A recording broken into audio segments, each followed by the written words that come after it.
Hi, everyone. Donna here with Bookkeeping Made Simple. This is the Bookkeeping Made Simple podcast. Yes, I know the video quality hasn't changed in the years that I've been doing this, and it is because cameras are expensive.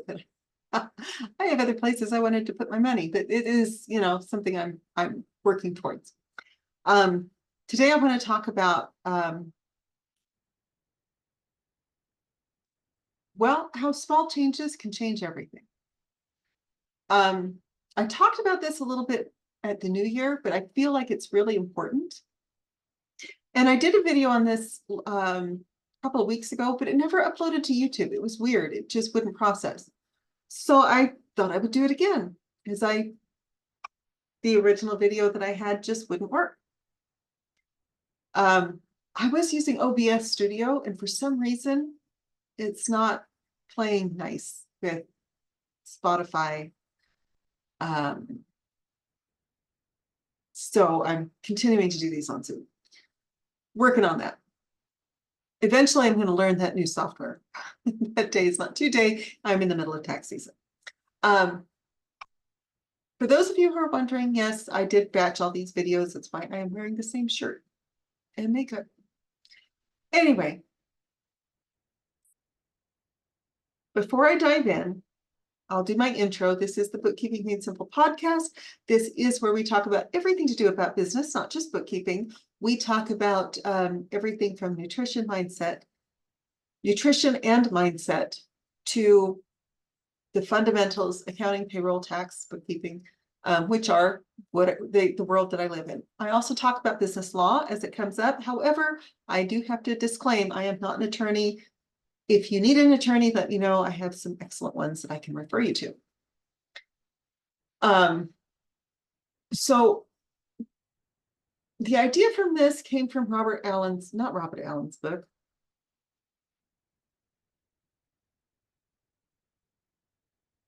Atomic Habits. And I've completely spaced the name of the person that wrote it. James Clear, here it is. Comes from James Clear's books, Atomic Habits. The idea is that as humans, we overestimate what we can do in a week, and we underestimate what we can do in a year. We see this a lot, and I'd love to use weight loss as an example because I feel like it's something that's relatable to most people. We see ads all the time for, try this diet of the stars and you can lose 20 pounds by next Friday. And I have to say, as a teenager, I fell victim to every single one of them because I was never happy with my body. They don't work. They don't work. And I would give up. So I couldn't lose 20 pounds in a week, not without chopping off a leg or something. And so I would just give up. I didn't realize at the time, and I've really come to understand this, that it doesn't have to be an extreme diet. Here's what you could do to start losing weight. If you're severely obese, it's much easier for you to lose weight. And it gets harder the closer you get to your goal weight.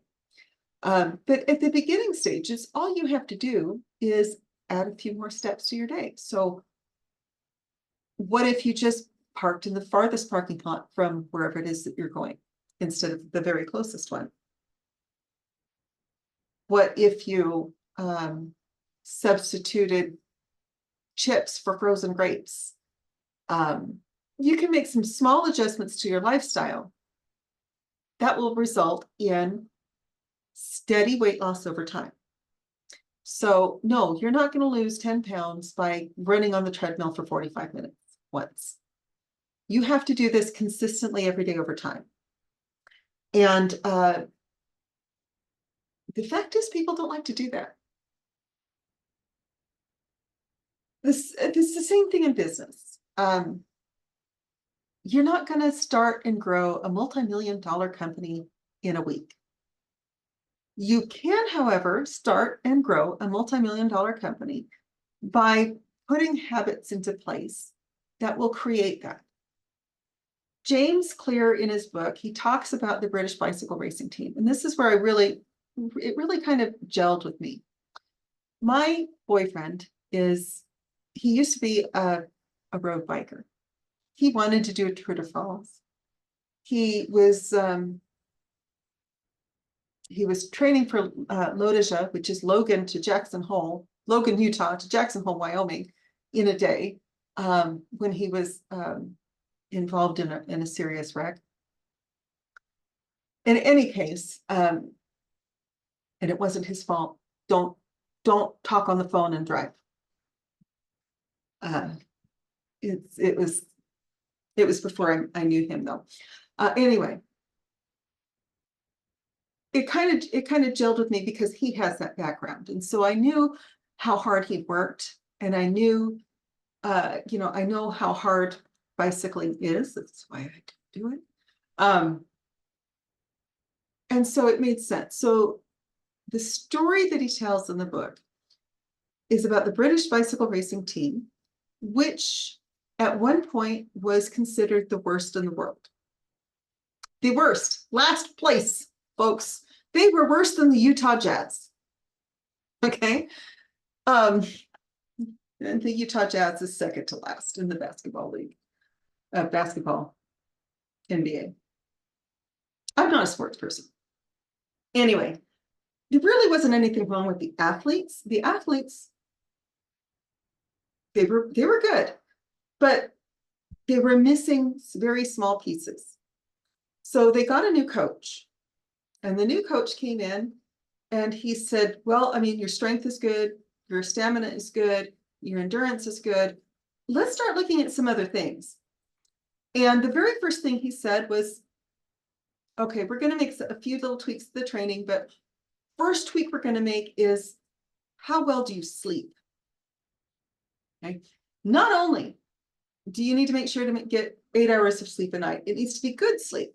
And so he would take them to buy the perfect mattress for them and the perfect pillow for them. He had sleep studies done on them. He was tweaking everything to do with their sleep until they were getting like the perfect night's sleep every single night, so that their bodies could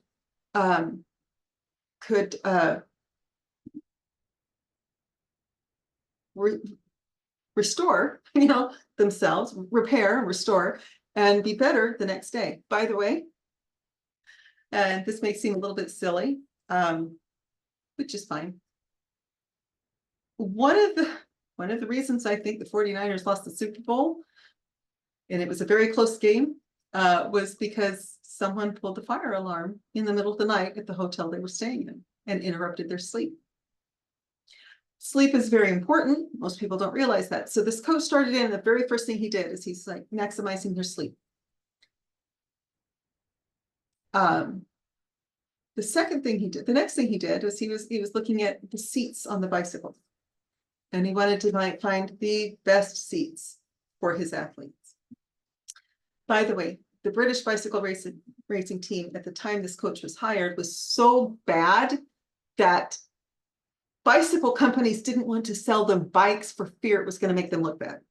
Okay, it was like the anti-sponsorship. Please don't sponsor our brand. We don't want you associated with it. But I mean, it was that bad.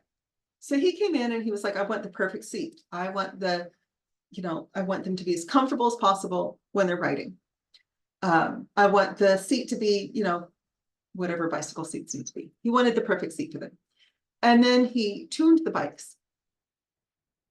And, they would make sure the bikes were perfectly tuned. He painted the inside of the trailer that they used to transport the bikes white, so that if there was even a speck of dust in there, they could find it and make sure that the bikes were perfect. These are not major changes. Okay, he made sure that the bicycle shorts the guys were wearing were the right kinds, so that their muscles would stay warm and not cool off too much during breaks.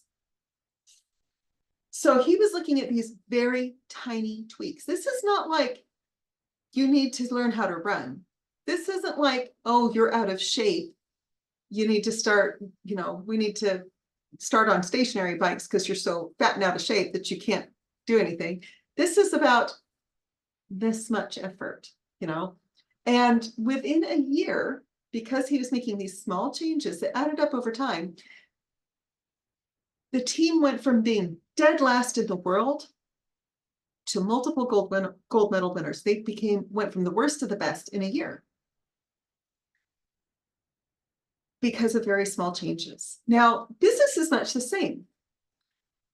One of the things that I really like, and one of the things I really work on, I've heard this from Earl Nightingale. I've heard this from Tony Robbins. I've heard this from Andy Frisella. I've heard this from Brian Stewman. Everybody that I follow to be informed about business, they say that if you've been in business for 5 years, have you really been in business for 5 years? Or have you had the same year of business 5 times in a row? Small changes over time add up. You have to be consistent. Now, I'm sure if you're following this channel, you probably noticed that I have not been consistent, and it's something that I'm very much working on. It is now an every morning thing. And it seemed to work best for me. I'm kind of weird in my mental state because I'm like, if it's on my task list, it'll get done. If I'm trying to do something once a week, it's less likely to be done. So if I have to do something every single morning, I'm very likely to do that. But if I do it once a week, unless I have specific time blocked out for it, it's very easy for me to then say, ooh, I can't do that. I have taxes to do. I have other things to do. But if I do it every morning, then it's much easier for me to stay consistent over time. So that's just how my brain, I'm kind of the same way about running errands. Chris is always asking me to, well, stop by the grocery store on your way while you're coming back from your meeting. And I'm like, I'm in work mode. I cannot flip that switch over to grocery shopping mode and then come back. I'm just very focused on work during my work hours. So that's just me. And I laugh because I'm like, I know it makes sense and it's logical to do things your way, but my brain is not working that way. But anyway, that's just me. But these consistent habits. So, I decided to start doing the videos and the podcast every single day again, Monday through Friday. The reason is it just becomes part of my routine. I sit down and I do a video. And then I move on to the next thing. And then I move on to the next thing. It's just what I do. So whatever it is that you have to do to be consistent.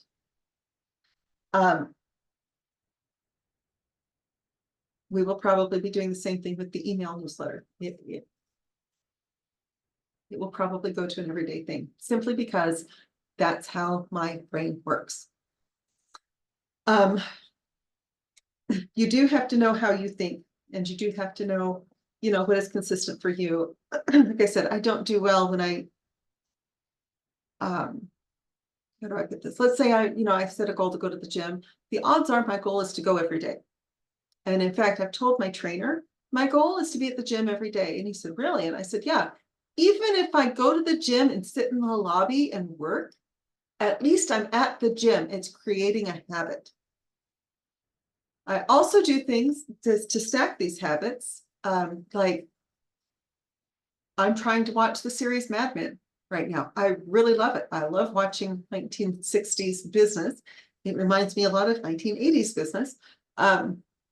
I love it. I love seeing how women are trying to have their voices heard. My generation, I think, doesn't realize, and I'm Gen X, doesn't realize that our mothers didn't have the same freedoms we do. So women's rights are very new. So I think it's a great show. But what I decided to do was I'm only allowed to watch it when I'm on the treadmill. Why? Because I want to watch it every day. I have to go to the gym and get on the treadmill to watch my show. Thank goodness for streaming. And so, yeah, this is my reward for being on the treadmill. I get to be on the treadmill long enough to watch an episode of Mad Men. And that helps me go every day. So you have to come up with your routines, and it does need to be a routine. Now, at the same time, you should also be constantly looking at your business to see what little things you can do to make it better. One of the things we've done at Bookkeeping Made Simple, and I'm not quite consistent with this yet, I'm still in the beginning implementation stage. I want to meet with my clients every quarter.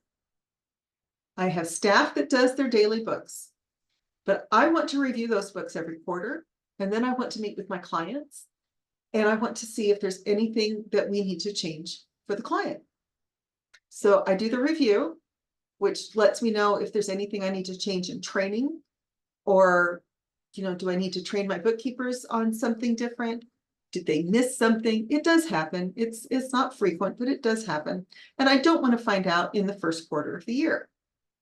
So I take those, I review the books, I go back to the bookkeeper and I say, I see these problems. I need you to fix them.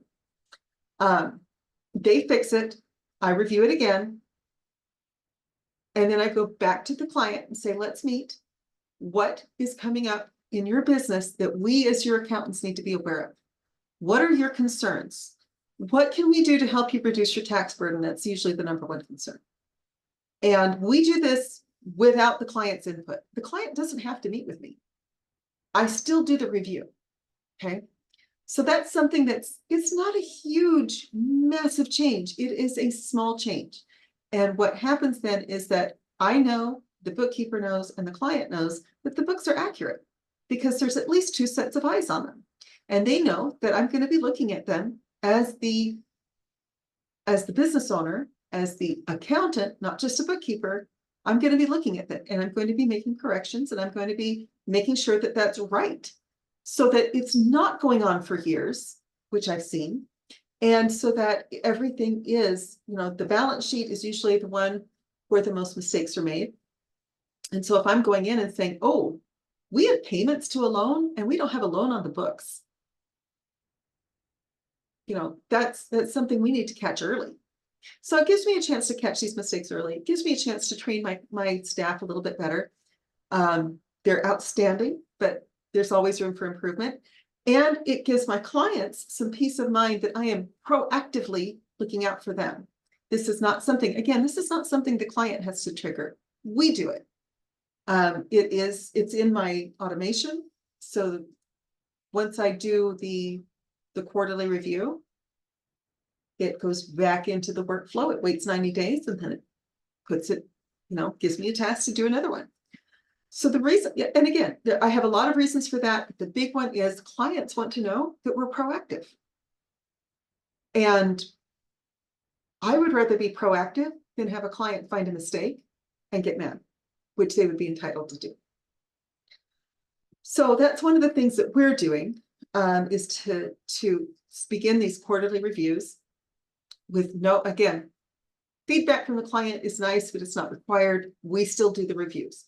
We want to make sure that everything's correct. We want to make sure. The reason for the review with the client, by the way, is if they're starting to look at selling their business, for example, we need to know, because we might have to go back and say, we need to make sure that everything is in accrual instead of just cash.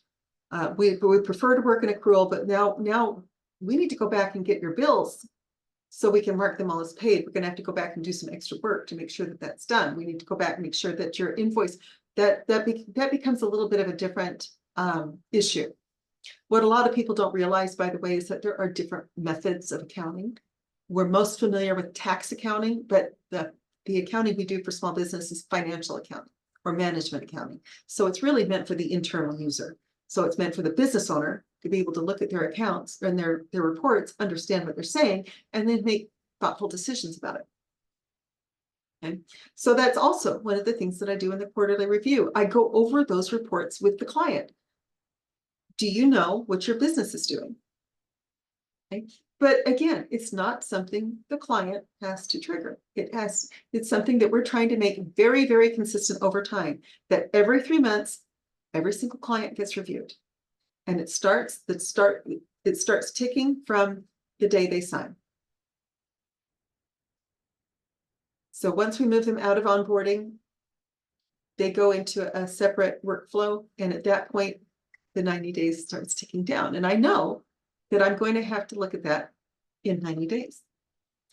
So that's one thing. So, and I'm always looking to see what can I improve? What can I do better at? It's not that we're doing badly, but what can I do better?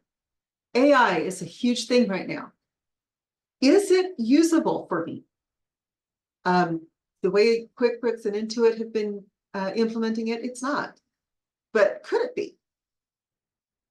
So I'm looking at that because what I want to do is provide the best possible results to my clients. I want to make sure that if they're audited, they can pass an audit. I want to make sure that their books are correct. I want to make sure that if they're getting a loan, that all they have to do is print out the reports and hand it to the loan officer, and there's no questions. I want to make sure that everything is there because my goal for my clients is to make sure that their business grows. Now,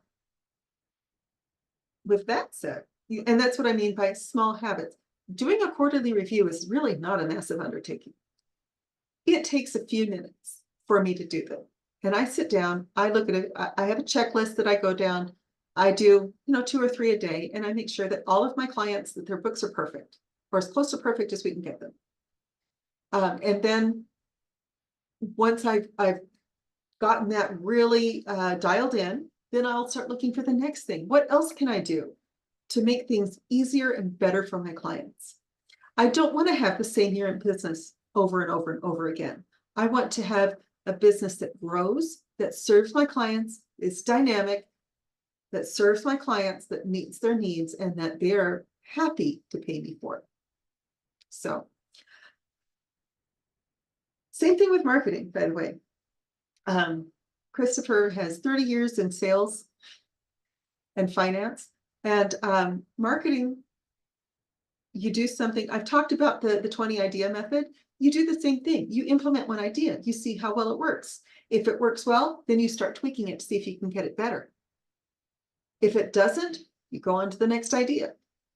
But once you come up with something that works, you just tweak it a little bit to see if you can make it a little bit better. If it doesn't work, if it doesn't make it better, you go back and maybe you tweak something else. But in marketing in particular, it is very small changes that make a world of difference. So with that, I'm going to go ahead and say, take a look at your business. What can you change? What should you be consistent with that you're not consistent with? What do you need to change? And think about how your brain works. Remember, for me, I have to do things every day or it's not going to get done. I have to have my very specific routines. I've had a staff meeting at 10 o'clock on Monday mornings for 5 years. So that's just it's just embedded in my week. That's just what I do. But what I do in those staff meetings changes over time. So what can you do in your business? That's not a huge thing. But what can you do to be more responsive to your customers? Remember, the whole point of being in business, 1 is to do math for profit, and 2, to help other people get to where they want to be. And if you do that, they will pay you to do that, and you will make a fortune. With that, I'm going to go ahead and close, and I will probably revisit this again soon. Small and simple changes add up to huge results. We underestimate what we can do in a year and overestimate what we can do in a week. And with that, I'll talk to you again soon.